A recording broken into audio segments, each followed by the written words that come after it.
नमस्कार, देशोन्नतीच्या सुपर 30 मध्ये मी ऐश्वर्या आपलं स्वागत करते। मुंबई महापालिका निवडणुकीसाठी उपमुख्यमंत्री एकनाथ शिंदे यांची शिवसेना कामाला लागली आहे। एकनाथ शिंदे मुंबई महापालिकेच्या मुख्यालयातील भाजपच्या मंगल प्रभात लोढा यांच्या कार्यालयाची जागा घेणार आहेत। रायगडच्या नगोठण्यातून एक दुर्दैवी घटना समोर आली आहे। एका दूध विक्रेत्याने व्यवसायातून झालेल्या कर्जबाजारीपणामुळे स्वतःला संपवून घेतलंय। बीड जिल्ह्यात तेलगाव धारूर रस्त्यावर धुनकवाड येथे उपमुख्यमंत्री अजित पवार यांच्या ताफ्यातील वाहनाचा अपघात झाल्याची माहिती आहे। यात 4 जण गंभीर जखमी झाले आहेत। शनिवारी जालना शहरातील भवानीनगर भागात राहणाऱ्या सागर आगलावे यांना गाडी जाळण्याच्या संशयातून 4 ते 5 जणांनी रॉडने बेदम मारहाण केली होती। या हल्ल्यात गंभीर जखमी झालेल्या तरुणाचा आज उपचारादरम्यान मृत्यू झालाय। स्थानिक स्वराज्य संस्थांच्या निवडणुकीत राज्यातील अनेक ठिकाणी नेत्यांच्या नातेवाईकांनाच नगराध्यक्षपदाची उमेदवारी मिळाल्याचं दिसतंय। त्यामुळे या निवडणुकीतही प्रामाणिक तळागाळातील कार्यकर्त्यांवर सतरंज उचलण्याची वेळ आली आहे। एका कचरा वेचक महिलेच्या प्रामाणिकपणाचं पुणेकरांकडून कौतुक केलं जातंय। या महिलेने कचरा गोळा करताना सापडलेली 10 लाखांच्या रकमेची बॅग मालकाला परत केली आहे। अंजुमाने असे अभिमानास्पद काम केलेल्या महिलेचं नाव आहे। शाळा महाविद्यालयातील विद्यार्थी-विद्यार्थिनींना बस प्रवासादरम्यान योग्य ती मदत मिळावी यासाठी लवकरच एसटी महामंडळाची हेल्पलाईन सुरू करण्यात येत आहे, अशी माहिती परिवहन मंत्री तथा एसटी महामंडळाचे अध्यक्ष प्रताप सरनाईक यांनी दिली। नरखेड तालुक्यातील जलालखेडा पत्नीचे प्रेमकरण व अनैतिक संबंध माहिती झाल्याने पती तिला व मुलांना घेऊन त्याच्या मूळ गावी निघून गेला। 3 महिन्यांनी तो एकटाच परत आला, पण पत्नीचा प्रियकर दिसताच त्याने त्याची दगडाने ठेचून हत्या केली आणि पळून गेला। फरार आरोपीचा शोध सुरू केलाय। केंद्रीय प्रदूषण नियंत्रण मंडळाच्या आकडेवारीनुसार नागपूरच्या अनेक भागात एअर क्वालिटी इंडेक्स 250च्या पुढे नोंदवला गेलाय, जो खराब श्रेणीत मानला जातो आणि त्याचा आरोग्यावर थेट परिणाम होऊ शकतो। मुंबई पुण्याच्या तुलनेत नागपुरात अधिक प्रदूषण असल्याचे AQI मधून स्पष्ट होत आहे।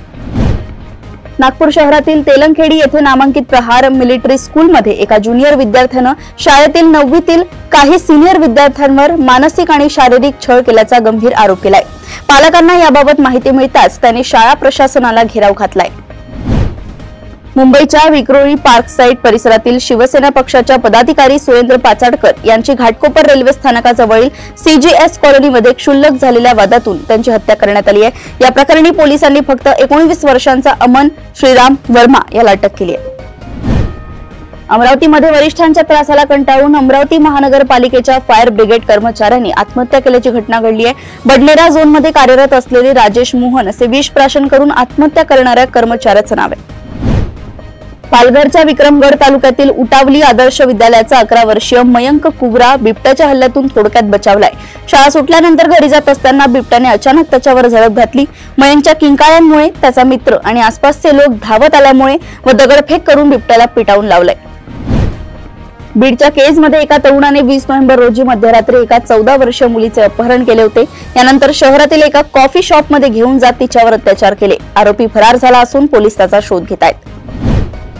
तुझा फ्लॅट माझ्या नावाने कर, अन्यथा तुला व तुझ्या मुलीला गोळी मारून तुमच्या दोघींचा मर्डर करेल, अशी धमकी एका 50 वर्षीय माथेफिरूने प्रियसीला दिली आहे। सन 2019 ते नोव्हेंबर 2025 दरम्यान ती लैंगिक व आर्थिक फसवणुकीची मालिका घडली। या प्रकरणी अमरावतीतील गाडगेनगर पोलिसांनी मंगेश सदाशिव खेडकर याच्या विरुद्ध गुन्हा दाखल केलाय। उत्तर प्रदेशच्या हापूरमध्ये खासगी शाळेच्या मुख्याध्यापिकेचा विद्यार्थिनी व तिच्या पालकांना जीवे मारण्याचा धमकी देणारा व्हिडिओ व्हायरल होत आहे। 9वीच्या विद्यार्थिनीला थेट धमकी दिल्याचा आरोप केला जातोय। भारतीय रेल्वेने मालवाहतुकीत नवा विक्रम केलाय। मागील वर्षाच्या तुलनेत यंदा फक्त 10 महिन्यातच 1020 दशलक्ष टन माल वाहतूक पूर्ण तर 1 अब्ज टनाचा टप्पा केवळ 8 महिन्यात गाठलाय। न्यायमूर्ती सूर्यकांत 24 नोव्हेंबरला सरन्यायाधीश पदाची शपथ घेणार असून या समारंभाला 7 देशांचे मुख्य न्यायमूर्ती उपस्थित राहणार आहेत। विद्यमान सरन्यायाधीश भूषण गवई यांचा कार्यकाळ 23 नोव्हेंबरला संपतो। सूर्यकांत यांचा कार्यकाळ फेब्रुवारी 2027 पर्यंत असेल। दिल्ली पोलिसांनी सर्वोच्च न्यायालयात सादर केलेल्या प्रतिज्ञापत्रात म्हटलंय की 2020 मध्ये बांगलादेश आणि नेपाळमधील दंगलीसारखा भारतात सरकार बदलण्याचा कट रचला गेला होता।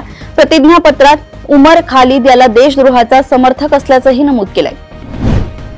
काँग्रेस खासदार शशी थरूर यांनी लोकशाही मूल्यांवर भर देत म्हटलंय की निवडणुका विचारांसाठी लढल्या जातात, पण निकालानंतर राष्ट्रहितासाठी सहकार्य आवश्यक आहे।